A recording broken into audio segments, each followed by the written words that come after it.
Hello. If you enjoy these videos, make sure to like and subscribe, and leave a comment letting me know what you thought of this video and what types of videos you'd like to see in the future. With that said, welcome to the Darksomnium. Lights off. You're laying awake in bed. The window is closed, the curtains loosely drawn. A yellowish lamplight sinks in from outside. The branches of the chestnut tree make strange shadows on the floor of the bedroom. The night is quiet, no wind or rain. A patter of footsteps on the pavement below, the autumn leaves crinkling. You wonder, the clarity of the noise, how sound travels in the silence. You turn and toss under your covers. The blankets rustle with your movements. You're cozy, snug and warm, yet you cannot sleep. Quite the contrary, indeed. You are wide awake. You reach for your phone. It's screen dark, as it is retained on its charger. The light of the screen waters your eyes. You squint as you try to make out time. 3:53. You groan slightly as you put the phone back. How long were you laying there? Have you even slept at all? You still remember getting under the covers at 1:28. Perhaps you have slept. For a while. You contemplate getting up, but it's too comfortable lying there. Too much work to leave the bed. You don't have enough time to sleep as it is. A dog barks in the distance. At least something is awake with you at this time of the hour. You scratch your left leg, itchy, mildly. Can there be mosquitoes in this time of year? You wonder idly. You shift your arm out from under the covers. The cool air raises goosebumps as the blanket shifts off your shoulder. You shudder involuntarily. You're dreading the feeling of urgency coming from your bladder. You close your eyes. Maybe you can still ignore it if you try hard enough. Though, deep down, you know you're fighting a losing battle. You struggle out of covers, hugging yourself before untangling your legs from the warm bundle of beddings. You stumble over your backpack as you grope the doorknob. You shuffle to the bathroom down the hall. Bedroom slippers muffle your footsteps. The bathroom light is blinding. It is worse than the eye-watering screen. You forget to change into bathroom slippers. The water from the shower seeps into your flannel footwear. You hate your siblings for not mopping up after showering.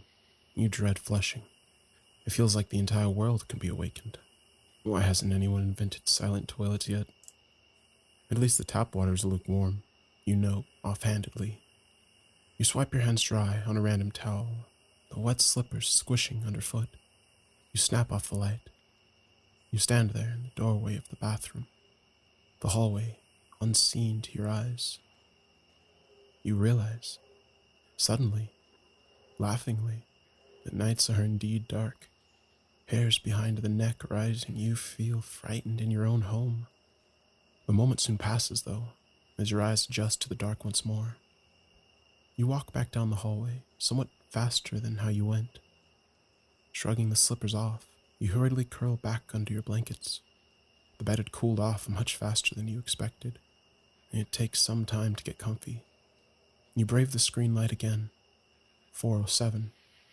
How little time have passed. Maybe you'll get some decent sleep before you have to get up for real. You can feel your eyelids closing heavier now, more willing for sleep. You feel a slight movement, like the breath of a breeze. You crack open an eye, head shifting slightly on the pillow, not even lifting up. You see the curtain fluttering slightly, nothing but the curtain. The house is quiet. As I slip out of your closet, your breath is slow, deep, and even as I tap this very story out. Maybe I'll close the window on my way out, maybe not. Either way, you might not notice. You didn't notice the last time. I'll leave this story here for you to read. You did find it so amusing to find someone so similar to yourself. I wonder when you will realize it is you I'm talking about. Sleep tight. Don't let the bedbugs bite.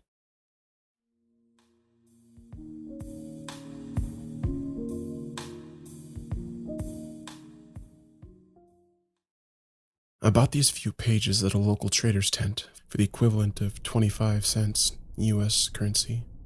It was the only thing there written in English. I don't know what any of it means, but the fact it names the missing explorers and ruined village is troubling. June 29th, 2016. Let this be a journal of our last moments. I know we won't make it out. June 30th. They took Jane last night. This morning, the trees have her eyes, all the trees. Every knothole, every interstice is stuffed with her eyes. 2 eyes copied into thousands. I don't know how. Nothing makes sense, but they're staring at us. We're being watched. They follow every one of our movements, as if they didn't already know what was going to happen. July 1st. The plants are choking us. Each step is harder, and we're stopping every 15 minutes to rest.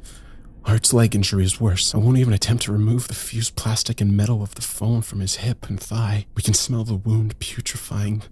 There's no disputing he'll die if we don't get him medical attention soon. That's a laughable fantasy at this point, though. We're countless miles away from anyone. No villages, no doctors, no anyone. Just unforgiving jungle. I can hear Art weeping as we walk. July 2nd. I saw one of them in the river. It didn't notice us. It was gulping down thousands upon thousands of gallons of water. Where it kept it inside its skinny body was beyond me. All of this is beyond me. I'm covered in bites from mosquitoes and spiders. I have a pressure wound beginning to form on my shoulder from propping up Art as we walk. Animals are starting to get his scent. I've shooed away carrion birds who land while he tries to sleep. I was lucky enough to kill one this morning. We can eat. July 3rd. We can't go anywhere today. Art is immobile. I see something wriggling under the skin of his wound. I think it may be a botfly larva, but I'm not sure. It's something. The remains of the phone are beginning to fall off as infected skin sloths away. It's clear the burns are down to his hip and femur. He mutters as he sits there. I don't know if he can see me. July 4th. I woke up to the sight of one of them near Art. I didn't move. I couldn't even if I wanted to. As I watched, it traced its flaccid fingertips over Art's legs. They fell onto the leaves. I gasped, and it turned around to face me, and we stared at each other for a little while. Then it turned back to my friend.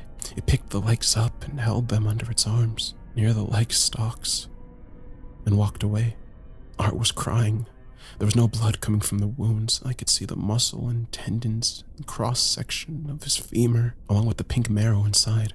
The part with the melted bone was yellow and green, with a reservoir of fluid beneath. Nothing dripped out. The wounds had been visibly cauterized. He is still dying. July 5th. They took Art last night. His brown eyes have joined Jane's blue ones in the trees. All of the trees now. They all watch. July 6th. There were 6 of them in the widest part of the river I passed, gorging themselves in the water. The area of the river beneath them had slowed to a trickle. I'm not worried about them seeing me anymore. They know I'm here. I saw the first village since the 3 of us departed. It's amazing to think just a week ago we were 3. The village was transformed. Stone huts were covered in living, moving tissue, muscle from the look of it, muscle and veins.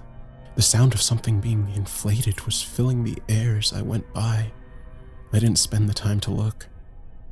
From the remainder of the map I have, it looks like I'm still a couple days from the nearest trading post.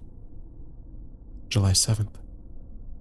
All eyes, no trees, trunks of eyes, branches of eyes, leaves of eyes, nothing but eyes. Dry rivers.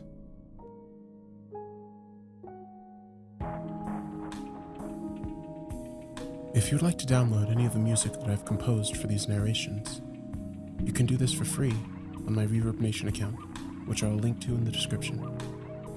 Have a good night.